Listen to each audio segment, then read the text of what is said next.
ગામમાં પંચાયતની ચૂંટણીમાં ત્રિકોણીય જંગ, બળવંતજી ઠાકોરે કેળ બાંધી તાણી, વિકાસ માટે જનસમર્થન મેળવે છે।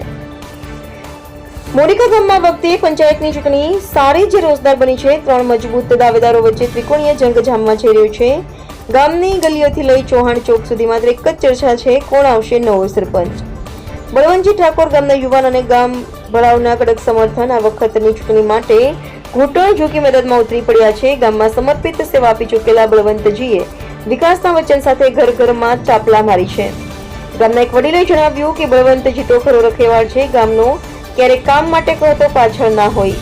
બીજી બાજુ બે અન્ય જૂથો પણ મજબૂત રણનીતિ સાથે ચૂંટણી લડી રહ્યા છે। ગામમાં જૂથ ગઠન, મુલાકાતો અને સભાઓનો ધમધમાટ છે। ગામના લોકોને આ વખતે વિકાસ, પાણીના પ્રશ્નો, ગટર અને યુવાઓ માટે રોજગારી જેવી આશાઓ છે। હવે કોણ પૂરે એ આશા એ જ મોટો પ્રશ્ન છે। ચૂંટણીની તિથિ નજીક આવે છે તેમ ચહલપહલ વધી રહી છે। હવે મોરીખાની પ્રજાજન શક્તિ કોને રખેવાળ બનાવશે એ આવનારો સમય જ કહેશે। ઓકે, મારું નામ ઠાકોર બળવંતભાઈ દેહળાજી ઠાકોર, ગામ મોરીખા।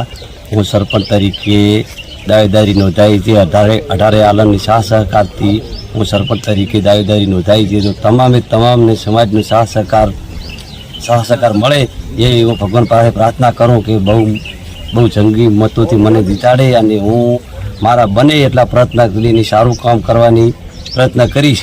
તમામ 18 આલમનું કામ કરીશ હું। બળવંતજી, તમે જે તમારી જનતા છે જે આ મોરીખાની, એમને તમે શું સંદેશ આપવા માંગો છો? એમને અમારા મોરીખાની 18 આલમની જનતાને સંદેશ આપવામાં આવે કે હું દરેક સમાજને સાથ સહકાર આપીશ ને દરેક સમાજની અંદર નાનું મોટું કામ કરીશ। મારાથી બનશે એટલા પ્રયત્ન જરૂર કરીશ।